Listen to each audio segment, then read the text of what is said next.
Je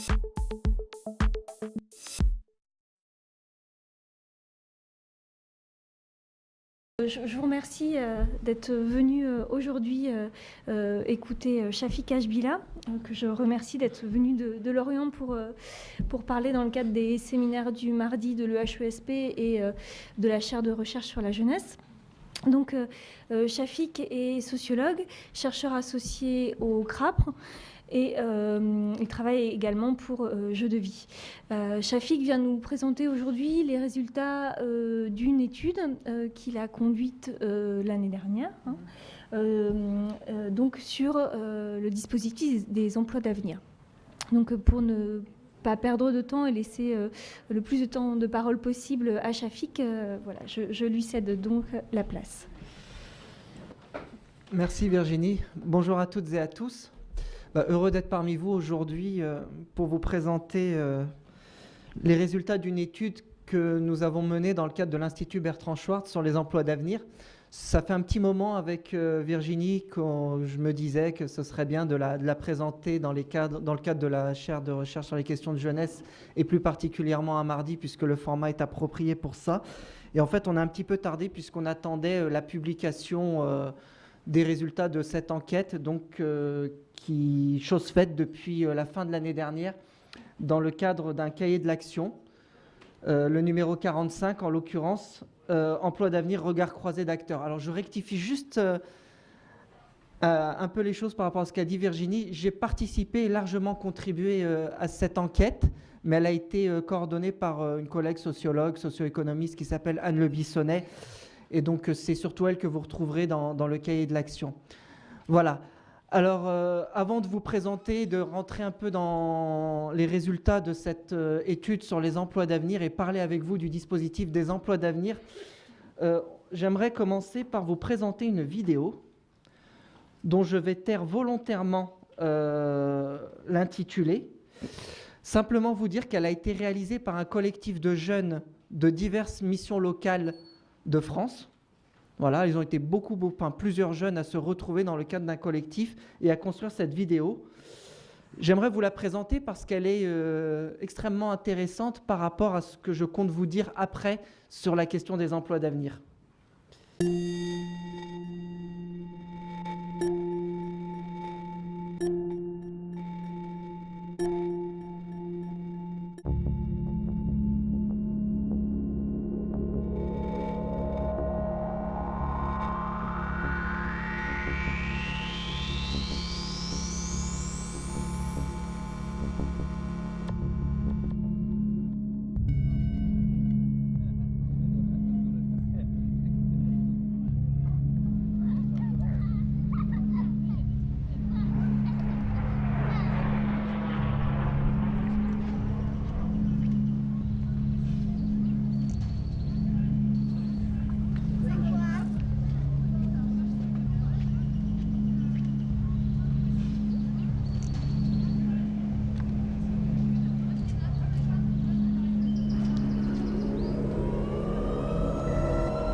terrorista.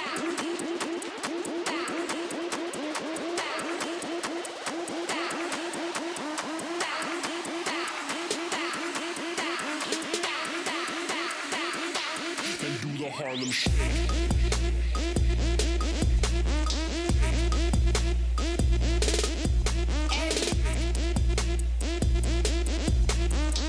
Con los terroristas. Ey.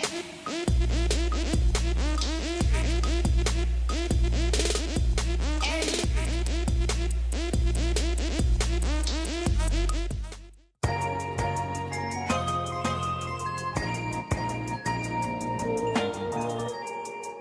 Mark Michael on the track. Mark Michael at bass high beats. You see people say no, you see people say no. La signora Louis Page, pas personne n'a de bread that you smoked. But she make you so good that I forget you, you marry go. You see people say no, you see people say no. La signora Louis Page, pas personne n'a de bread that you smoked. But she make you so good, I forget you, you marry go. I'm not afraid you forget me, I'm not afraid you forget me. I smoke my speed from the asshole, soon and like I keep with mommy. Relax speed, defend this thing also it's true. I'm not afraid of that, but tough woman I be with you. Never you what people sing is squatting me. Too much real life experience so that you require me. Which I see I'm making too small with that dream of being matrosy. Not confessing I saw the life I'm living young. You see people say no, you see people say no. La signora Louis Page, pas personne n'a de bread that you smoked. But she make you so good that I forget you, you marry go. You see people say no, you see people say no. La signora Louis Page, pas personne n'a de bread that you smoked. But she make you so good, I forget you, you marry go. Je me fais recal de tout pas, juste parce que je suis vert, je suis qu'un mec de test. Y'a pas de vérité de faire, même ma go pète des câbles, soit un futur, soit pas. Voilà, alors la genèse de cette vidéo, en fait, elle est née en 2012. Vous savez, en 2012, en 2012, on a fêté les 30 années d'existence d'émissions locales. Et donc, il y a eu un grand temps fort à Lille. On va arrêter. Hein. Là, vous retrouvez la vidéo sur YouTube. Enfin, voilà, elle est vraiment sympa. Et donc, à l'occasion des 30 ans d'émissions locales en 2012, donc il y a eu un grand temps fort à Lille notamment. Il y en a eu un peu partout. Toutes les émissions locales ont fêté comme il se doit leurs 30 ans. Et donc un temps fort à Lille avec, en présence du ministre du Travail de l'époque, Michel Sapin, où de nombreux jeunes étaient conviés et qui en sont sortis, disent-ils, avec une grande frustration, avec un grand sentiment de décalage entre les représentations des décideurs publics, donc les élus nationaux, locaux, donc décalage de représentation entre ces élus-là et les jeunes eux-mêmes, les jeunes, ou ce qu'ils considéraient être leur situation, leurs expériences, et en tout cas, ils estimaient ne pas se retrouver dans la manière dont ils étaient envisagés à travers les politiques publiques de jeunesse en général et d'insertion en particulier. Et plus précisément, ils expliquaient donc ne plus supporter tous ces dispositifs qui s'enchaînent les uns les autres, qui les segmentent, qui les mettent dans des cases. Et leur idée est née de créer ce beau collectif auquel je rends hommage aujourd'hui. Arrêtez de nous mettre dans des cases. Donc, ce sont des jeunes de toutes les missions locales qui se sont retrouvés, donc qui ont fait cette vidéo-là. Mais sachez aussi qu'ils se sont retrouvés lors de multiples temps de débats, d'échanges, etc., etc. Arrêtez de nous mettre dans des cases. Alors, j'ai voulu lancer cette vidéo avec vous et en accord avec l'Institut Bertrand Schwartz et l'Union nationale des missions locales, qui ont mené dans le cadre, c'est avec ces deux organismes qu'on a mené cette étude sur les emplois d'avenir. Parce que justement, les emplois d'avenir, c'est un nouveau dispositif qui cible l'insertion sociale et professionnelle des jeunes, mais de manière segmentée, encore une fois. C'est du coup, là, pour le coup, un dispositif qui ne répond pas à l'aspiration de ce collectif. Arrêtez de nous mettre dans des cases, puisque nous allons le voir, c'est un dispositif qui critérise donc son accès, donc qui est ciblé sur certains jeunes, et donc qui n'est pas sans soulever un certain nombre de questionnements, non pas sur son efficacité, mais sur sa pertinence au regard de la sociologie de la jeunesse. Enfin, on y reviendra. D'abord, pour commencer très rapidement, vous donner quelques éléments méthodologiques donc, sur cette étude donc, intitulée « Regard croisé sur les emplois d'avenir, regard croisé d'acteurs. Donc c'est une étude qualitative qui a visé à recueillir le point de vue, ou les points de vue, on va dire, des différents acteurs concernés par la mise en œuvre des emplois d'avenir. Donc comprendre comment ces acteurs, mais vraiment dans leur diversité, les missions locales en tant que prescripteurs de ce dispositif, les employeurs, les jeunes, les institutions, comment ils mettaient en œuvre ce dispositif, et au-delà de ça, recueillir leur point de vue sur la conception et la pertinence du dispositif, repérer les difficultés concrètes rencontrées sur le terrain et proposer des pistes d'amélioration. On a démarré cette étude-là fin 2013. On l'a conduite tout au long de l'année 2014 et on a achevé en 2015. Alors pour vous dire qu'elle a une particularité, contrairement à bien d'autres études, c'est que celle-ci, nous l'avons initiée dès le démarrage du dispositif des emplois d'avenir. Contrairement à bien des études qui arrivent, qui en font le bilan, etc. Là, on était vraiment dans l'analyse d'un dispositif en train de se faire, en train de se vivre, en train de se décliner dès le départ. Donc on a suivi le mouvement dans le cadre d'une logique de regard croisé où notre objectif, c'était de considérer à valeur égale l'ensemble des paroles, des témoignages que nous avons recueillis. Donc en termes de méthode, nous avons travaillé... Alors, je ne l'ai pas dit, mais il y avait un grand volet quantitatif sur lequel je ne m'attarde pas dans cette étude où plus de 1000 jeunes ont été interrogés. Vous le retrouverez dans la publication, enfin dans le cahier de l'action qui a été consacré. Moi, je vais me concentrer sur l'étude que j'ai co-dirigée, en tout cas avec Anne Le Bissonnet, qui est qualitative. Et donc, c'est une enquête qualitative donc réalisée sur 6 territoires, ceux des missions locales du Pays Salonnais, donc à Salon de Provence, Nord-Essonne, Juvisy plus particulièrement, pour ceux qui connaissent un peu l'Essonne, l'agglomération de Montpellier, Aurillac, mission locale d'insertion du Poitou, donc Poitiers et toute son agglomération, et mission locale des Hautes-Pyrénées, donc dans le sud, région Midi-Pyrénées, donc territoire semi-rural. Donc 6 territoires, vous voyez, donc, qui ont été sélectionnés par l'Institut Bertrand Chant de l'Union nationale des missions locales. On a tenu compte de la diversité des territoires, on voulait du rural, de l'urbain, des territoires avec quartiers prioritaires, des territoires avec zones de revitalisation rurale, etc. etc. Donc, histoire d'avoir un équilibre d'échelle. Nous avons interrogé une centaine d'acteurs entre 2013 et 2014. Vous voyez, on a une trentaine de jeunes, une trentaine de professionnels de missions locales, de la directe, de Pôle emploi, enfin de tous les acteurs du service public de l'emploi notamment. Nous avons rencontré énormément d'employeurs dans chacun des territoires, quelques élus, et puis des collectivités. Et puis chaque enquête, enfin chaque monographie de territoire, puisqu'on était sur 6 territoires, donc il y a eu 6 monographies de territoire. Chacune de ces monographies a fait l'objet d'une restitution au local, une remise en débat des résultats, donc avec une réappropriation par les acteurs, etc. etc. Donc, et on a filé vers un rapport transversal final que nous avons clos en fin d'année dernière et qui a donné cette publication au cahier de l'action. Voilà. Donc pour ce qui me concerne plus particulièrement, j'ai pris en charge les enquêtes Salon de Provence avec la collègue et puis plus particulièrement Poitiers et Hautes-Pyrénées. En préambule, rapidement, au regard des emplois d'avenir, vous dire quelques mots sur les jeunes et l'emploi. Vous dire que pour les non-diplômés ou les titulaires de diplômes de niveau 5, donc les faiblement diplômés, CAP, BEP, en tout cas tous les infrabacs, l'aspiration majeure, c'est bien d'avoir un emploi et si possible stable, contrairement aux jeunes de niveau plus diplômés. D'accord ? C'est-à-dire que toutes les enquêtes qui ont pu ou qui peuvent être réalisées, je pense notamment aux enquêtes du CRIJ Bretagne, vous le montrent. En tout cas, l'aspiration première de ces jeunes, c'est l'accès à l'emploi. Et si on doit trouver des différences générationnelles dans les aspirations à l'emploi, c'est moins du côté de la place accordée au travail que du côté de l'intériorisation, je vais y arriver, de l'incertitude, puisque vous avez génération de jeunes aujourd'hui, contrairement à leurs aînés, qui ont intériorisé en tout cas l'incertitude relative au marché de l'emploi.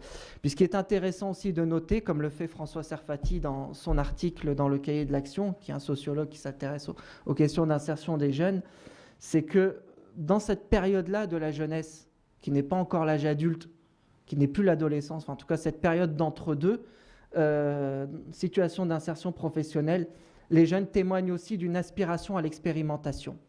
Donc ça rejoint là au passage les travaux d'Olivier Galland, de Dubé, etc., qui vous montrent que les modèles de socialisation de la jeunesse ont muté et que la jeunesse aujourd'hui c'est une phase d'expérimentation où on tâtonne, où on teste différentes activités, et en vue, pour reprendre les termes de Cécile Van de Velde que nous avions reçus aussi ici à la chaire jeunesse, en vue de se placer, de se positionner, en tout cas des jeunes qui profitent du fait de ne pas être totalement engagés dans des responsabilités familiales pleines et entières, d'avoir encore pour quelques-uns le soutien des parents, de ne pas être dans un logement indépendant trop coûteux pour pouvoir expérimenter et donc pour pouvoir essayer de trouver une voie. Et puis, quatrième élément que je voulais partager avec vous, c'est l'injonction aux professionnels, l'injonction au projet professionnel comme modèle de l'accès à l'emploi, avec un paradoxe que soulève aussi François Serfati, mais il n'est pas le seul. Plus le jeune rencontre des difficultés sociales et scolaires précoces, et plus on va le confronter à la construction d'un projet professionnel, plus on va le soumettre à l'injonction d'avoir un projet professionnel, ce qui n'est pas entièrement satisfaisant, nous dit-il, parce que ce projet devient bouclier.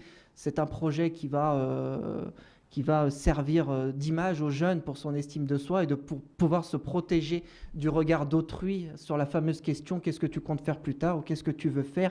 Mais en tout cas, cette pression au projet professionnel, elle est extrêmement claire, mais pour autant, est-ce la bonne voie pour accompagner les jeunes vers l'autonomie ou en tout cas pour trouver une place dans la société. Alors du coup, si on retient un peu ça, aspiration des jeunes à l'emploi, aspiration des jeunes à l'expérimentation, à trouver une place, en quoi les emplois d'avenir, donc il y a un dispositif phare du président Hollande qui a été annoncé dès la campagne électorale dans le cadre du Parti socialiste, puisque c'est là qu'est née l'idée de ce dispositif, nous allons en parler. Donc en quoi il peut répondre justement à ces attentes de la jeunesse. Alors pour resituer un petit peu quelques éléments de cadrage, vous dire que ces emplois d'avenir ont un objectif, c'est d'améliorer l'insertion professionnelle et l'accès à la qualification des jeunes âgés de 16 à 25 ans.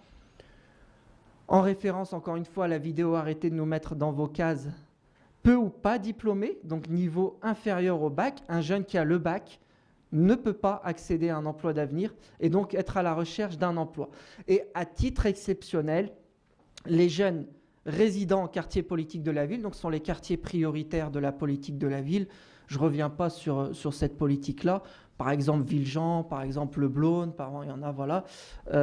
Les jeunes résidant en quartier politique de la ville ou en zone de revitalisation rurale ou en outre-mer peuvent se voir accorder des dérogations s'ils sont à la recherche d'emploi depuis plus d'un an.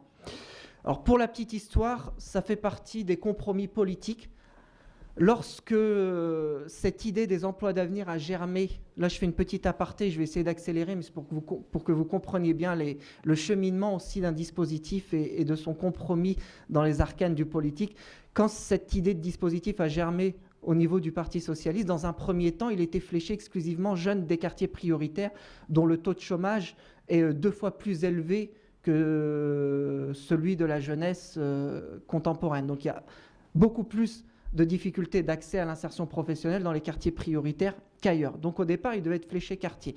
Donc après, on en a fait un dispositif qui ne va pas s'intéresser à un territoire plus qu'à un autre, mais on va considérer la jeunesse dans leur globalité pourvu qu'il soit infrabac, c'est-à-dire finalement qui cible les jeunes qui rencontrent le plus de difficultés à accéder à l'emploi. Et puis, dans les négociations politiques, on s'est dit ben oui, mais du coup, les jeunes des quartiers prioritaires sont un peu lésés parce qu'eux ont des facteurs aggravants au niveau de l'insertion professionnelle. Ils subissent le racisme, ils subissent les discriminations ethniques, les discriminations à l'embauche.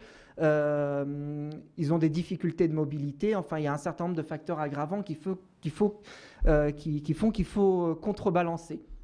Donc pour ces jeunes-là, on a dit, bah oui, au regard des discriminations qu'ils subissent, du champ des possibles restreint, on peut accepter une dérogation jusqu'à Bac+3 s'ils sont jeunes des quartiers. Quand c'est arrivé au Sénat, on dit, bah oui, mais si on l'accepte pour les jeunes des quartiers, il y a aussi d'autres jeunes dans les milieux ruraux retirés, enclavés, qui souffrent tout autant que les jeunes des quartiers, donc on n'a pas à faire. Donc on a rajouté les jeunes donc issus de zones de revitalisation rurale, et puis après l'outre-mer. Vous voyez, donc tout ça, ça fait partie dans le cheminement de la création d'un dispositif de compromis que l'on fait. Et donc, effectivement, pour contrebalancer un certain nombre de difficultés liées aux discriminations de toutes sortes, d'ailleurs, hein, ethniques particulièrement pour les jeunes des quartiers, les difficultés de mobilité, d'enclavement pour les jeunes de milieux ruraux. Donc, on accepte à titre dérogatoire, hein, si les jeunes sont à la recherche d'emploi depuis plus d'1 an. Donc, on les accepte à Bac+3. Un emploi d'avenir permet aux jeunes de bénéficier d'un CDD ou d'un CDI ou d'un CDD de 1 à 3 ans à temps plein. Donc quand on signe un emploi d'avenir, on le signe au minimum pour une durée d'1 an. Donc ça peut aller jusqu'à 3 ans. Le jeune bénéficie également d'une formation, j'y reviendrai, d'un accompagnement professionnel et personnalisé. Il est accueilli dans une entreprise qui lui propose un tutorat, donc avec un tuteur qui a pour objectif de le faire cheminer, de le faire progresser et de le rendre plus employable, j'emploie le terme. Le but, c'est de travailler l'employabilité du jeune, d'une reconnaissance des compétences acquises pendant l'emploi d'avenir. Et du côté des employeurs, mais je ne vais pas rentrer dans l'arrière-cuisine parce que ce n'est pas ce qui nous intéresse aujourd'hui. Bien entendu, il y a des compensations plus qu'intéressantes. Ils se voient recevoir une aide équivalente à 75% du SMIC brut pour ceux qui relèvent du secteur non marchand, donc c'est-à-dire tout ce qui est public et associatif. Puis après, bon, je vous laisse découvrir le reste, c'est pas le plus important. Alors, je m'arrête un instant tout de suite là-dessus pour dire que, bah oui, comme on a pu l'entendre tout au long de l'enquête, comme vous pouvez certainement l'entendre, un dispositif d'insertion comme les emplois d'avenir, bon, on dit c'est encore une fois un suppositoire, c'est etc. Ça ne va pas résoudre le chômage des jeunes. Et puis, le problème, c'est ces jeunes-là, est-ce qu'ils seront pérennisés dans leur emploi au terme des 3 ans ?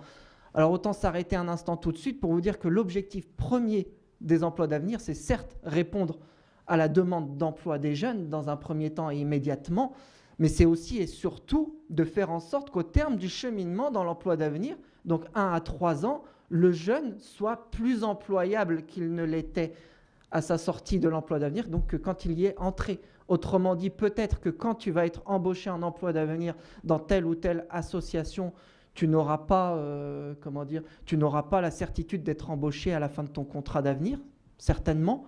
Mais ce dont tu auras la certitude, c'est d'avoir cheminé pendant 3 ans. Si les choses ont été bien conçues, bien menées, tu auras bénéficié d'une formation et donc tu seras certainement mieux armé pour affronter le marché de l'emploi dans 3 ans. C'est ça le but, c'est rendre plus employable le jeune et l'amener à cheminer. Quelques chiffres en guise de bilan. Alors, c'est un bilan intermédiaire parce que le dispositif continue. Donc, ils sont tout frais. Ils m'ont été transmis par l'Institut Bertrand Schwarz. Donc, vous dire que plus de 250 000 contrats en emploi d'avenir ont été signés depuis le début du dispositif, donc en 2013. Donc, plus de 80 000 rien qu'en 2015. Il y a environ 130 000 jeunes qui étaient en emploi d'avenir au cours du mois de novembre 2015. Et alors, vous voyez bien, on est pleinement dans le cadre des objectifs fixés par le gouvernement, puisque 80% des jeunes qui émargent à ce dispositif ne sont pas titulaires du baccalauréat. 39% sont même sans diplôme. Vous avez 50% de jeunes femmes. C'est intéressant, c'est important de le souligner. Il y a une parité, en tout cas hommes-femmes, dans l'accès à ce dispositif. Voilà, et puis bon, je vais pas détailler tout le reste, mais en tout cas 90% des contrats sont à temps plein, 68% de CDI dans le secteur marchand. Je vais y revenir sur cette question-là un petit peu tout à l'heure. Alors vous dire que du coup, dans ce qu'on a pu faire ressortir du terrain, c'est que les emplois d'avenir, c'est un dispositif salué localement avec 3 atouts majeurs et non, contrairement à ce qui est véhiculé ici ou là, ce n'est pas un dispositif qui s'inscrit forcément dans la plus pure tradition des dispositifs d'insertion des jeunes. Contrairement au CAE, contrat d'accompagnement vers l'emploi, au contrat d'initiative emploi qui était en vogue avant le lancement des emplois d'avenir. Ils ont 3 atouts, les emplois d'avenir. Il y a un volume horaire plus intéressant pour le jeune, avec la possibilité d'émarger à un temps plein, contrairement justement à certains contrats aidés. Je pense au CAE, au CIE, donc contrat d'accompagnement vers l'emploi, contrat d'initiative emploi, l'un pour le secteur non marchand, l'autre pour le secteur marchand, qui était basé sur un volume horaire de 24 heures. Donc là déjà c'est un temps plein pour le jeune, un vrai temps plein, donc avec en face les revenus qui vont avec. Il y a une temporalité beaucoup plus longue, contrairement à certains contrats dispositifs d'insertion, donc toujours les mêmes, par exemple 6 mois ou 12 mois. Là vous avez en tout cas un dispositif qui potentiellement peut être signé sur 3 ans, donc des années, enfin renouvelable, renouvelable 3 fois, donc 3 ans, 3 années, 3 fois 1 an, pardon. Donc ça offre bien plus de stabilité et de sécurité pour le jeune qu'un contrat de 6 mois ou d'1 an. Et puis surtout, la véritable plus-value, elle est peut-être là, en tout cas c'est celle que mettent en avant l'ensemble des acteurs interrogés, pas les jeunes, ça c'est important, pas forcément les jeunes, mais les conseillers de mission locale et puis les acteurs institutionnels en charge de la mise en œuvre de ce dispositif, c'est l'obligation d'établir un parcours formation qui inscrit le contrat dans une réelle ambition pour le jeune. C'est-à-dire que le jeune entre en emploi d'avenir dans une entreprise quelle qu'elle soit, secteur marchand, non marchand, et là, une obligation de se former et de trouver une formation. Voilà. Et donc, du coup, les emplois d'avenir ont permis à un nombre important de jeunes de trouver un emploi auquel ils n'auraient pu prétendre dans un contexte économique tendu. Je vais y revenir brièvement. Mais encore une fois, donc, des critères qui parfois interrogent, notamment, est-ce que ça ne produit pas une nouvelle segmentation des jeunes? Nous avons vu que les missions locales ont eu beaucoup de mal aussi, pas beaucoup de difficultés à composer avec ça, puisqu'elles ont dans les jeunes qu'elles accueillent une proportion très forte de jeunes qui sont diplômés du bac et qui trouvent injuste que parce qu'ils ont le bac et qu'ils n'habitent pas en quartier prioritaire, ils ne puissent pas avoir accès aux emplois d'avenir. Et donc, toute la difficulté pour les conseillers de mission locale, c'est de leur expliquer à ces jeunes pourquoi, enfin les raisons, etc., etc. Donc ça, c'est une vraie difficulté. Alors, les emplois proposés. Je vais m'arrêter un instant sur les motivations des employeurs. Nous en avons repéré 4. Alors, vous avez vraiment des employeurs qui ont véritablement bien joué le jeu. Je pense notamment aux collectivités territoriales, à certaines, qui se sont inscrites dans une logique de GPEC, c'est-à-dire d'une gestion prévisionnelle des emplois et des compétences, où elles ont profité de ces dispositifs-là pour préparer un certain nombre de départs à la retraite. Elles ont recruter des jeunes en nombre important. Je pense à la ville de Poitiers notamment. Vous voyez, je vous donne le verbatim de la DRH de la ville de Poitiers. Le dispositif nous a permis de voir comment on pouvait voir les choses différemment, comment on pouvait faire entrer dans nos viviers des jeunes avec des profils un peu atypiques. C'est-à-dire que l'emploi d'avenir permet aux employeurs d'interroger la sociologie des agents ou des salariés de l'entreprise, de la collectivité, de l'association. C'est-à-dire qu'on a un dispositif qui nous permet de réfléchir, de cheminer autrement et de l'ouvrir effectivement à des jeunes vers lesquels on ne serait jamais allé en temps normal. Donc ça, c'est extrêmement intéressant. C'est un passage de relais entre les générations, c'est-à-dire que la manière dont la ville de Poitiers a conçu les choses, ils se sont rendus compte qu'ils allaient avoir énormément d'agents qui allaient partir à la retraite, qui avaient un savoir-faire, et que ce savoir-faire n'était pas transmis. Et donc dans cette logique de tutorat, ça permettait de créer la connexion et donc de permettre à ces agents-là de faire part de leurs compétences, de former des jeunes et en tout cas de préserver un savoir-faire extrêmement riche dont disposait la collectivité. Donc vous voyez, donc là on est vraiment dans une visée à long terme et donc là pour le coup on est sur des emplois de qualité puisque à l'issue des 3 ans, bien évidemment, vous l'avez compris, ces jeunes-là seront pérennisés. Des emplois expérimentaux aussi, création de postes. Donc ça, c'est extrêmement intéressant. On a vu des petites associations, des communes, etc., profiter du dispositif des emplois d'avenir pour concrétiser des idées qu'elles avaient, mais dont elles n'avaient pas les moyens de mettre en œuvre. Voilà, je pense à ces postes de steward urbain qu'on a pu observer à Montpellier. Enfin voilà, énormément en tout cas d'employeurs qui ont profité des contrats d'avenir pour tester des postes expérimentaux, des postes un peu nouveaux. Des emplois opportunistes. Alors là, la question qui nous a traversé tout au long de l'étude, c'est de savoir en quoi les emplois d'avenir, le cas échéant, représentaient ou non un effet d'aubaine pour certains employés, pour certains employeurs, notamment du secteur marchand. On a pu voir, pas pour stigmatiser le secteur marchand, mais que souvent, parfois, Parfois, en tout cas, parfois les emplois n'étaient pas toujours de qualité, mais également du côté des collectivités. Ce n'est pas que le secteur marchand. Du côté des collectivités, je pense à une petite collectivité du côté des Hautes-Pyrénées, dont le DRH disait les emplois d'avenir, pour dire les choses très clairement, c'est 4 bras pour le prix de 2. Vous voyez, donc là, c'est extrêmement clair. Avec ma collègue, nous en sommes arrivés à l'idée, dans les conclusions de l'enquête, de se dire que l'effet d'aubaine, oui, il y a forcément un effet d'aubaine, mais que c'était un faux problème. Qu'en réalité, c'est pas, oui, qu'il y a une aubaine, effectivement, par les temps qui courent, c'est sûr, mais ce qui est le plus important, c'était pas tant l'aubaine que suscitait le dispositif que ce qu'il apportait réellement aux jeunes. S'il y avait de l'opportunisme du côté des employeurs par rapport à ce dispositif, pourquoi pas, mais à condition qu'au final, les jeunes s'y retrouvent. Et puis alors, vous avez ce qu'on appelle les grands comptes. Donc là, c'est les grandes entreprises parapubliques donc, qui déclinaient des conventions nationales. Alors, elles n'ont pas toujours bien joué le jeu, en fonction des territoires, etc. Alors, pour terminer là-dessus, vous dire que les emplois d'avenir ont aussi permis à certaines structures de recréer des postes qu'elles ne créaient plus ou qu'elles n'envisageaient plus faute de moyens. On a vu réapparaître dans des petites associations, par exemple des postes de secrétariat, des postes d'agents d'accueil, dans des petites collectivités, des postes d'agents de maintenance, etc. Voilà, tous les postes que l'on sacrifiait sur l'autel des économies liées aux dépenses publiques, eh bien, grâce aux emplois d'avenir, eh bien, on a pu réapparaître ces postes-là, et ça, c'est plutôt un effet positif, donc, puisque le dispositif a permis de redynamiser bien des structures du secteur non marchand, pas seulement, mais surtout dans le secteur non marchand. Alors les jeunes qui s'inscrivent dans les emplois d'avenir, donc jeunesse plurielle, bien évidemment, stratégie plurielle face aux emplois d'avenir.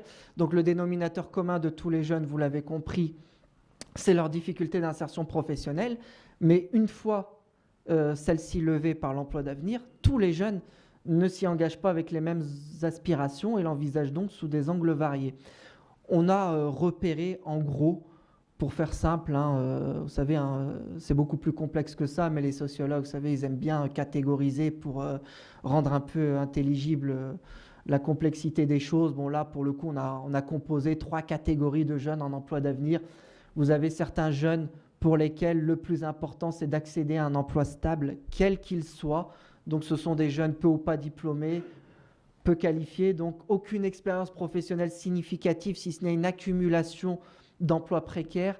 Et ce sont des jeunes aussi qui ne maîtrisent pas les codes sociaux de l'entreprise. Voilà, donc des jeunes dont le chemin vers l'employabilité va être plus important. Bon, un verbatim, par exemple, d'un jeune de 22 ans.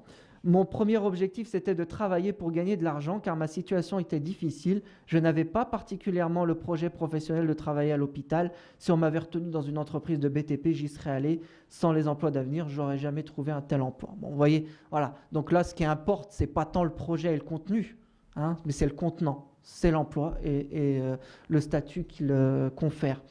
Pour d'autres jeunes, ça va être de s'intégrer durablement dans un secteur d'activité déjà choisi, mais trop bouché pour pouvoir y faire sa place. Donc là, l'emploi d'avenir permet de mettre un pied dedans, et de franchir un palier dans le projet. Donc généralement, ces jeunes sont déjà un peu plus autonomes, ils se projettent davantage avec une idée déjà un petit peu plus précise de ce qu'ils veulent faire. Alors, Julien, par exemple, 25 ans, lui, il est dans l'animation.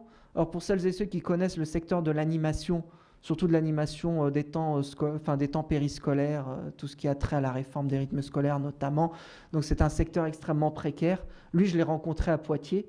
Donc voilà ce qu'il disait. J'avais un contrat à B pour les vacances, un contrat pour l'aide aux devoirs le soir à Cap Sud. Donc c'est un centre social. J'avais aussi un contrat pour le temps du midi à la mairie. En gros, j'avais 3 à 4 contrats à l'année. C'est pas ce qu'il y avait de plus simple. C'est pas difficile à trouver ce genre de contrat, surtout avec la mairie entre midi et 2. Ils ont besoin de personnel tout le temps. Avec le contrat d'avenir, je fais les mêmes horaires que quand j'avais tous mes contrats, sauf que là, j'ai un statut plus stable et surtout des vacances. Mine de rien, avant, je gagnais sensiblement le même salaire, sauf que j'avais jamais de vacances du fait du cumul de tous ces contrats. Donc, en plus de lui ancrer, de lui donner un peu plus de stabilité, voilà, un réel statut dans l'animation, Ça va aussi, pour ce jeune-là, lui permettre de mieux se poser dans ce secteur-là, de se former, puisqu'il entreprenait aussi un BPGEPS, et puis de se positionner pour l'avenir. Et puis, troisième catégorie de jeunes, c'est une opportunité de changement d'orientation. Donc là, l'emploi d'avenir, c'est une occasion d'approfondir ou de concrétiser un projet professionnel. Souvent, on a une idée en tête, on a un intérêt pour un nouveau secteur d'activité, mais on n'a pas les moyens d'opérer la transition. Et donc là, justement, l'emploi d'avenir, grâce aux emplois d'avenir, certains jeunes vont enfin permettre d'expérimenter cette idée qu'ils avaient en tête, enfin de changer de secteur. Par exemple, un jeune de 24 ans qui était en boulangerie, vous l'avez le verbatim, s'est orienté vers les métiers du handicap. Et donc, il y trouve sa place, c'est plus épanouissant pour lui, ça redonne du sens à son parcours. Et donc, voilà. Alors après, comme je vous disais, vous avez seulement là ces 3 catégories qu'on a composées, mais bien évidemment, il y a des jeunes qui sont trans-catégories. Vous avez également des parcours hybrides, donc des jeunes qui cumulent un peu les 3. Par exemple, Sabrina, une jeune fille de 25 ans, qui, elle, a vécu 2 années d'enfer, quoi, de petits boulots dans les fast-food, dans le ménage, des horaires à droite à gauche, travailler de nuit, etc. Enfin bon, une précarité pas possible pendant 2 ans, alors qu'elle avait fait une capacité en droit, mais bon, qu'elle n'avait pas mené à son terme. Et donc l'emploi d'avenir, eh ben, ça va être le rêve pour elle, parce qu'elle va se faire embaucher elle s'est faite embaucher dans un PIMS, un point d'information médiation multiservice, je ne sais pas si vous connaissez, où elle va retrouver un peu de droit, elle va revenir un peu à ses premières amours, et donc ça va lui permettre surtout d'investir en tout cas un contrat stable avec un projet d'avenir. Et donc voilà. En résumé, je vous ai mis le verbatim de Laura, 25 ans, je trouve qu'il reflète assez bien justement la typologie des jeunes. Donc elle me disait, pour certains jeunes, ça aide à trouver sa voie. Voilà, tout simplement. Et pour d'autres, comme moi, ça aide à concrétiser un projet qu'on ne pourrait pas concrétiser seul parce qu'il faut de l'aide. On aimerait bien être autonome et tout faire tout seul, mais ce n'est pas possible. Voilà. Alors, les missions locales. Bon, je vais aller assez vite là, parce que je crois... j'ai un peu de temps, 10 minutes. Bon. Alors, les missions locales sont les prescripteurs du dispositif. On a pu voir qu'elles s'en sont bien tirées. Elles avaient de l'expérience dans la mise en œuvre, la conduite des contrats d'insertion, qu'elles ont depuis longtemps maintenant des services relations entreprises, donc des services qui sont à l'interface des entreprises et des jeunes accompagnés par la mission locale. Et donc, ce qui est intéressant à observer dans la cuisine interne des missions locales, c'est les postures des conseillers face à ce dispositif des emplois d'avenir qui, encore une fois, je le dis, segmente les jeunes, en tout cas cible une catégorie particulière de jeunes avec des règles du jeu particulières et donc avec un afflux aussi important d'offres d'emploi. C'est-à-dire qu'il y a des missions locales qui nous ont dit, il a fallu pendant très longtemps qu'on gère la file d'attente. Il y avait peu de choses à proposer aux jeunes. Et puis là, d'un coup, on reçoit des objectifs chiffrés extrêmement importants d'emploi d'avenir. En tout cas, on a énormément d'opportunités à proposer aux jeunes. Enfin, des missions locales, y compris de territoires modestes, qui sont vus assigner des objectifs de signature de plus de 200 emplois d'avenir en un an, enfin du jamais vu. Donc c'était un afflux important de possibilités d'emploi à gérer. Donc du coup, du côté des conseillers, ça les a forcés, en tout cas, à mener un travail permanent d'ajustement en équipe pour préserver le sens de leur action et, nous disent-ils, de ne pas devenir une agence d'intérim qui deviendrait exclusivement gestionnaire sous la pression publique, gestionnaire d'un flux d'offres d'emploi, en tout cas comptable d'un objectif d'emploi assigné. Et je le dis, ce d'autant plus que quand on a mené l'enquête, rappelez-vous, en 2013, les emplois d'avenir défrayaient la chronique sur le plan médiatique. Je ne sais pas si vous vous rappelez, sur les plateaux télé, dans la presse, etc., on reprochait au gouvernement d'avoir conçu un dispositif qui trouvait peu son public finalement. Le démarrage a été pénible, a été plutôt timide, et donc tout ça s'est traduit politiquement en dépression pression extrêmement forte sur les missions locales, je vais y revenir, pour réaliser du chiffre. Et donc face à ça, quand les conseillers se le ramassent en pleine figure, c'est très bien pour eux parce que voilà, ça fait du concret à proposer aux jeunes, mais en même temps, ils ne sont pas agences d'intérim, ils sont dans l'esprit de Bertrand Schwartz. En tout cas pour la majorité d'entre elles. Je me tourne vers le directeur de la mission locale de Rennes, je l'espère, que je salue au passage.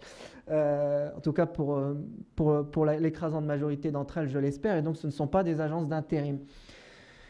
Et ils ont dû aussi faire des compromis, ces conseillers de mission locale. Ils ont été contraints à des compromis, notamment revisiter leur posture sur la présélection des jeunes. En gros, le principe d'une mission locale, c'est quand il y a une offre d'emploi, tous les jeunes que l'on accueille doivent pouvoir s'y positionner, quoi. En tout cas, une équité de traitement de tous les jeunes par rapport à une offre d'emploi. Et là, les emplois d'avenir, non. Généralement, il fallait préparer 6, 7, 8 jeunes sur une offre d'emploi. Donc, ça forçait, dès le départ, les conseillers de mission locale à filtrer les jeunes. Ça pouvait aussi mettre, on l'a vu dans certaines missions locales, des conseillers en concurrence les uns par rapport aux autres. Voilà, les uns cherchant à positionner les leurs, ce qui est le jeu. Donc voilà, donc ils ont dû, je ne peux pas rentrer dans les détails, mais aussi revisiter parfois leur posture et puis faire un petit peu de compromis. Mais dire qu'au final, pour les missions locales que nous avons étudiées, observées, elles en sortent forcément grandies de cet exercice parce qu'elles ont donné à voir, enfin en tout cas, toutes leurs capacités, toutes leurs compétences, et ce qui n'était pas gagné à l'avance pour bien des missions locales.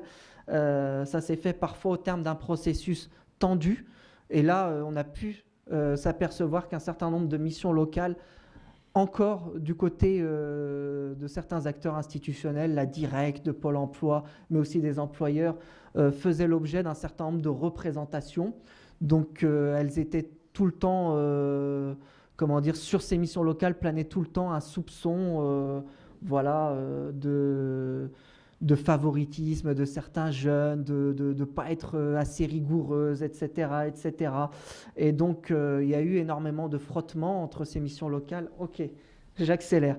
Bon, je ne vais pas pouvoir entrer dans les détails, mais entre ces missions locales et les acteurs institutionnels. Mais quelque part, ce que je veux vous dire par là, c'est que pour celles qui en avaient besoin, les emplois d'avenir et la gestion du dispositif des emplois d'avenir leur a permis de se relégitimer auprès d'un certain nombre d'institutions qui portaient des regards, je dirais parfois négatifs, sur leurs compétences ou sur leur rigueur et sur leur accompagnement des jeunes. Voilà, donc elles en sortent finalement grandies. Puis bon, je ne vais pas m'attarder sur tout ce que ça a pu leur apporter, ce sera pour une prochaine fois. Là c'est pareil, je vais accélérer, mais simplement si je voulais revenir aussi sur la difficulté, là on est plus sur la cuisine politique, mais sur les difficultés à mettre en œuvre un dispositif qui est pensé nationalement et de manière avec des règles du jeu uniformisées pour tous les territoires. Donc là en gros, la Direction générale de l'emploi et de la formation professionnelle, donc du côté du ministère du Travail, a demandé à chaque préfet de région de prendre en compte 4 indicateurs pour élaborer la clé de répartition des emplois d'avenir. Je ne vais pas m'y attarder, vous les avez là, par des demandeurs d'emploi, Pôle emploi, par des jeunes en demande d'insertion, par de jeunes résidents en quartier prioritaire, etc., etc. Donc sur la base de ces 4 critères, ça faisait émerger une clé de répartition du nombre de contrats à effectuer par mission locale. Donc par exemple, pour vous donner un exemple concret, avec cette clé de répartition dans le département de l'Essonne, en Île-de-France, la mission locale de Nord-Essonne s'est vue assigner un objectif de contrat d'avenir en 2014 de 219 signatures de contrats d'avenir. Et donc ce qu'on a mis en évidence, c'est que justement, cette règle du jeu-là, qui était pensée nationalement, qui était uniformisée, ne tenait pas forcément compte de la configuration du bassin d'emploi, donc ce qui est un tissu de TPE, de PME, industrie, etc. En tout cas, même quelle était la demande ou quel était l'état de santé du bassin d'emploi, sa configuration, le taux de chômage, la mobilité des jeunes. Et du coup, les missions locales qui ont rencontré le plus de difficultés dans l'atteinte de leurs objectifs, c'est notamment celles qui avait à insérer de nombreux jeunes résidant dans les quartiers politiques de la ville pour plusieurs raisons. D'abord, parce qu'il y a une rareté des emplois, tout simplement, des offres dans les quartiers de la politique de la ville, tout simplement, ça commence par là. Il y a une difficulté de mobilité du public, il y a aussi les fameuses discriminations dont se heurtent ces jeunes-là, une difficulté de les mobiliser sur le volet formation, et puis aussi et surtout, et ça c'est un véritable problème auquel se sont heurtés et les missions locales et les jeunes pour le coup, c'est ces employeurs qui avaient déjà présélectionné leurs jeunes sur l'offre d'emploi d'avenir qu'ils diffusaient.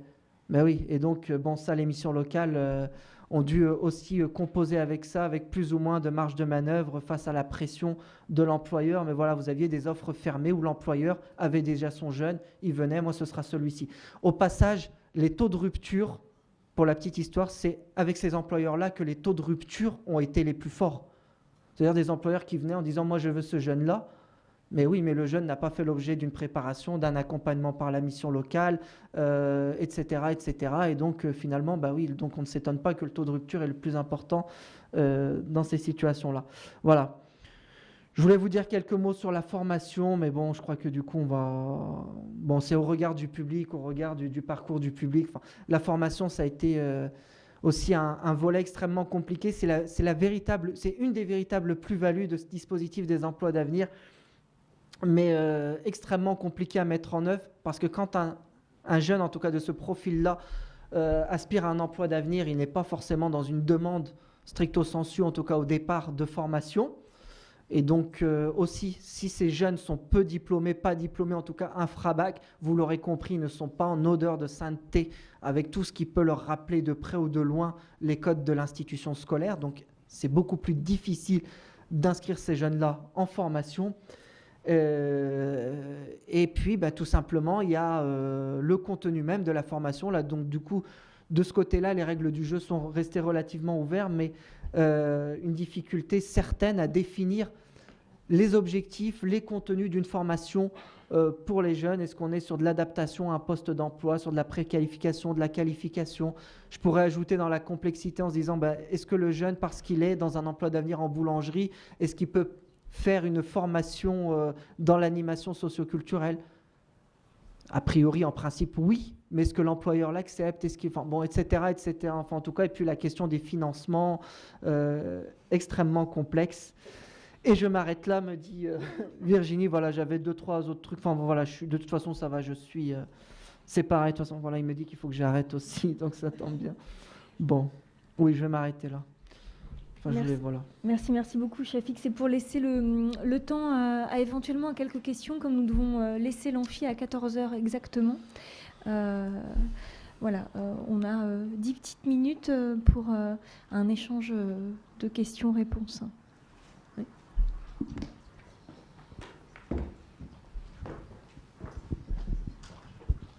Bonjour. Vous avez dit vous-même dans l'intervention que lorsque des employeurs recrutaient, notamment sur du standard ou de l'accueil, par exemple, ils allaient, s'ils avaient le choix, recruter les bac+2 et pas les bacs ou les infra-bacs encore moins. Or, vous nous dites aussi que le problème des emplois d'avenir, c'est de segmenter les publics jeunes, c'est-à-dire, vu qu'on met des conditions de diplôme... je ne porte pas de jugement là-dessus. Hein. Oui. Enfin, vous n'en portez pas, mais à la fois, il y en a un jugement, ou alors je n'ai pas bien compris. Mais du coup, quelle est la solution? Est-ce qu'il y en a vraiment une ou pas? C'est-à-dire que si on ne le fait pas, on sait très bien que l'employeur choisira le bac+2, alors que l'État, notamment, ce qu'il cherche à faire, c'est donner un coup de pouce aux plus faiblement diplômés. Alors, je me suis mal fait comprendre. Hein. Je disais juste quand je dis que, oui, de fait, ils segmentent, ils critérisent, effectivement, mais... Enfin, si vous voulez mon avis personnel, mais c'est pas le seul, moi je le trouve très pertinent ce dispositif et vous avez raison et c'est ce que... Enfin là j'ai été assez vite parce que je peux pas rentrer dans les détails, mais effectivement, c'est ce qu'on met en évidence aussi dans cette étude-là, c'est que les emplois d'avenir ont permis à des jeunes de prétendre à des postes auxquels ils n'auraient jamais pu prétendre du fait de l'état du marché de l'emploi. Et comme vous l'avez dit, à juste titre, et c'est ce que nous avons observé sur le terrain, des postes de secrétaire, l'employeur, il avait le choix et souvent, il prenait des bac+2, etc., en tout cas les plus diplômés. Et donc, effectivement, grâce aux emplois d'avenir, des jeunes infra-bac, ou bac pour certaines dérogations, pouvaient accéder à ce type de poste. Donc, de ce point de vue-là, c'est un dispositif extrêmement efficace. Il n'y a pas de problème. Non, simplement, nous, ce qu'on a dit, c'est dans la manière dont il a été mis en œuvre sur le terrain, approprié, en tout cas appréhendé par les jeunes. Un grand nombre des jeunes qui n'étaient titulaires que du bac ont pu le vivre comme une véritable injustice parce qu'estimant que, à titre personnel, ils n'avaient pas plus d'horizon que les autres infra-bac. Mais effectivement, quand le gouvernement construit une mesure comme celle-ci, chiffres à l'appui, je ne veux pas vous les redonner, vous pouvez les trouver aisément, les chiffres de l'INSEE, de Pôle emploi, nous montrent qu'effectivement, moins on est diplômé et plus on a de difficultés à trouver un emploi. Ce qui ne veut pas dire que les diplômés, après, ça ne veut pas dire qu'il n'y a pas, comme l'expliquait très bien Camille Penny, qui nous a aussi accompagnés dans cette étude, qu'il n'y a pas du déclassement social pour les autres. Effectivement, quand on dit que les bacs plus 5, les bacs plus 3 sont à terme, en tout cas à terme, plus de chances d'être protégés du chômage que les autres, ça ne veut pas dire, désolé pour les futurs bacs plus 5 dans la salle, qu'ils vont occuper tout de suite un poste à la hauteur de leur niveau de qualification. Non, parce que le marché de l'emploi ne le permet pas. Donc à bac plus 5, on entre dans des postes de niveau de qualification inférieur. Il y a forcément du déclassement social. Mais puisqu'on accepte à bac plus 5 ou à bac plus 3 d'occuper des postes de niveau inférieur, je ferme la porte pour tous les autres. Et donc justement, la force des emplois d'avenir, et là, de ce point de vue-là, le dispositif est à la fois pertinent et à la fois efficace, c'est qu'il a permis effectivement à des jeunes de pouvoir accéder à des emplois auxquels ils n'auraient pu prétendre face à la concurrence des diplômés. Oui. Juste pour revenir sur quelques points et clarifier, apporter des éléments de précision, les critères de répartition que vous avez évoqués des objectifs, ils sont nationaux pour les régions. Oui. Dans les régions, et en Bretagne, je pense qu'on est à côté de l'ARM, elle est des missions locales, alors, je suis la directe Bretagne. Ah, très bien. Donc, en région Bretagne, l'un des critères, c'est les besoins exprimés par les missions locales, avec plusieurs critères et avec une clé de répartition, notamment sur la politique de la ville, les objectifs politiques de la ville, ceux qui n'en avaient pas, et d'ailleurs il y a des clés avec des systèmes de pondération, d'ailleurs c'est plutôt la mission locale de Rennes qui en a bénéficié de plus d'objectifs, et tout un système. Donc juste pour préciser que quand il y a des règles et des critères au niveau national, il y a la possibilité pour le niveau régional d'adapter et de prendre en compte les contextes territoriaux. C'est important, ça. Tous ne le font pas. Je ne dis pas que c'est fait partout. Je dis simplement. Ensuite, vous parlez de défiance vis-à-vis de l'État, ou d'avoir un regard de défiance. C'est peut-être moi qui l'ai analysé, mais le regard qu'on peut avoir sur les missions locales et leur travail et l'évolution, la légitimité qu'elles ont, je ne pense pas que ce soit vrai partout. Très sincèrement. Donc, je ne sais pas qui vous avez questionné, mais la vision que l'on a, alors, selon les territoires, forcément, et selon les personnes, c'est plutôt une vision de partenariat. On est tous sur la même barque, dans le même bateau, pour servir et accompagner l'emploi des jeunes. Et l'objectif, il est commun, c'est d'amener les jeunes à trouver un emploi, de les accompagner, et quel que soit le type d'emploi, de formation. Ensuite, vous revenez sur un point, effectivement, qu'ont remonté les jeunes, c'est que le projet, l'injonction du projet, effectivement, n'est pas adaptée à tous les jeunes. Et cette injonction, c'est un sujet, effectivement, on est en train d'y travailler régulièrement, mais il se travaille. On ne doit pas uniquement se dire que l'État va tout décider et on doit être en collégial et travailler ensemble pour trouver des solutions adaptées et au niveau territorial. Donc une politique nationale se décline et ensuite s'adapte au niveau territorial. Je l'espère partout. Oui, non mais très bien, merci pour vos précisions. Juste pour vous dire, effectivement, il y a ça. Enfin, sur l'analyse, en tout cas, du partenariat dans les missions locales, bien évidemment, ça ne s'adresse pas à toutes les missions locales. Il faut regarder par territoire. Mais en tout cas, ce qu'il faut savoir, là, on a un dispositif dont la charge, en fait, a été déléguée entièrement aux missions locales en tant que prescripteur. Et ce qu'on dit simplement, ce que nous avons observé en mettant le nez dans les fameuses cellules opérationnelles, etc. Je ne veux pas rentrer ici dans la cuisine interne parce que bon, c'est compliqué. Enfin, on va pas faire un débat de techniciens là-dessus, mais effectivement, certaines missions locales ont pu ressentir encore une légitimité à gagner. Mais c'est circonscrit vraiment à certains territoires uniquement. Voilà, se dire par exemple sur les fameuses demandes de dérogation, d'avoir à les justifier encore plus, d'avoir à montrer que non, on joue bien le jeu, que non, il n'y a pas de favoritisme, que non, on est professionnel, que non, etc., etc. Donc voilà, mais au terme, elles en sont sorties grandies. Ça les a permis, ce qu'on dit aussi, c'est que ça les a permis de s'affirmer auprès de ces partenaires institutionnels-là. Donc, mais effectivement, vous avez raison, et heureusement, ça reste quand même limité. Mais ce sont des choses, en tout cas, que nous avons observées, quoi. question de la légitimité de certaines missions locales. Merci. On a le temps éventuellement pour une toute petite dernière question.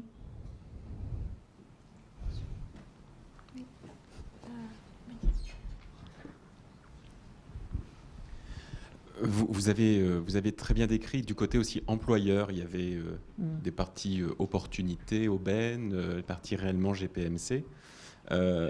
Aujourd'hui, je dirais, quelle est la proportion par rapport aux employeurs que vous avez plus observé en termes de gains et de bénéfices par rapport à ces emplois et le réel tremplin pour les jeunes dans leur emploi, dans la pérennité de leur emploi? Alors là, sur les proportions, je ne pourrais pas vous dire, quoi. Là, pour le coup, c'est extrêmement compliqué, surtout qu'on est sur une enquête qualitative, qu'on n'est pas sur du quantitatif, donc c'est vraiment du qualitatif. Et sur la pérennité, je vais vous faire une réponse de Normand, là encore, sur la pérennité des jeunes, enfin, dans leur emploi, ça dépend. Ça dépend, et en même temps, comme je le disais au tout début, dès mon introduction, l'objectif des emplois d'avenir, au-delà de l'insertion professionnelle des jeunes immédiate, c'est aussi de les renforcer dans leur parcours et de faire en sorte, par le biais du cheminement, de la formation, etc., qu'au terme des 1 an, 2 ans ou 3 ans passés en emploi d'avenir, ils en sortent renforcés, donc ils soient plus employables. C'est le terme, voilà, il peut paraître un peu barbare, mais c'est ça, c'est travailler l'employabilité et c'est faire en sorte que, quand ils en sortent, ils soient mieux armés face au marché de l'emploi et aussi qu'ils aient donné un sens à leur parcours, qu'ils aient pu se projeter davantage et y voir plus clair. En gros, c'est un peu comme ça qu'on a regardé les choses. Mais après, sur la question de la pérennité, oui, comme on le disait, il y en a, ça restera que de l'effet d'aubaine sur certains postes, effectivement, et avec de nombreux employeurs qui nous disaient non, en dehors de cette aubaine-là, non, le poste en lui-même ne sera pas pérennisé. Voilà. Mais après, donc là, pour le coup, il est trop tôt pour faire le bilan. Oui, il y avait Philippe Jourdan, directeur de mission locale de Rennes. Merci. Oui, juste un mot pour dire d'abord que je me suis bien retrouvé dans votre exposé, c'est-à-dire c'est exactement, c'est conforme à ce qu'on vit. Peut-être pour répondre à la question précédente, c'est vrai que le pari qui est fait aussi, c'est que finalement, on demande beaucoup aux employeurs. Certes, le contrat n'est pas cher pour eux, mais il faut tutorer le jeune, il faut le former. Il y a quelquefois des difficultés compte tenu des jeunes qu'on envoie. Et c'est un peu le pari, c'est que finalement, cet investissement-là, eh bien, les entreprises, quelquefois, souhaitent le conseil pour l'avenir. Et nous, on espère, et on l'observe en ce moment, il y a tout de même pas mal de CDD qui se prolongent et qui se traduisent en CDI. Donc c'est intéressant de voir ce que ça donnera à terme sur cet angle-là. Je pense que c'est un point majeur et dispositif. En tout cas, c'est le pari qu'on a fait à Rennes, par exemple, c'est d'accepter assez facilement les CDD, parce qu'une fois encore, on demande beaucoup aux employeurs la première année, les premiers temps. Voilà, donc pour le reste, je n'ai pas vraiment de questions, mais vous dire que j'ai trouvé que c'était tout à fait, je m'y suis retrouvé, tout à fait y compris dans les questions que vous posez, hein, qui sont légitimes. Voilà, après les catégorisations, mais c'est un débat sans fin, oui, bien sûr. Oui. Après, est-ce qu'on fait des politiques pour des publics les plus en difficulté ou pas? Alors si c'est le cas, il faut les définir. Bon, on sait tout ça, mais c'est un débat compliqué, et même si on a beaucoup de boîtes. C'est plutôt ça, c'est que les dispositifs se succèdent, et on en a, pour vous donner un chiffre, on doit avoir entre 10 et 15 dispositifs d'accompagnement sur la mission locale de Rennes. Différents, donc les critères d'entrée, etc., les conditions, les bilans que l'on fait sont à chaque fois différents. C'est ça qu'il faudrait un petit peu simplifier, mais qu'on identifie des publics plus, qui ont plus besoin d'un accompagnement que d'autres, et qu'on porte l'accent sur eux, ça reste la philosophie de Bertrand Schwartz. Voilà. Et juste un petit mot de conclusion, très rapide. Enfin voilà, c'était pour dire, vous l'aurez noté, parce que j'ai oublié de le dire dans l'introduction, mais le taux de chômage des jeunes, finalement, c'est le seul qui a un petit peu baissé depuis le début du mandat présidentiel de François Hollande, avant qu'il reparte à la hausse. Et les emplois d'avenir n'y sont pas pour rien. Voilà. Très bien, merci beaucoup. Merci à vous.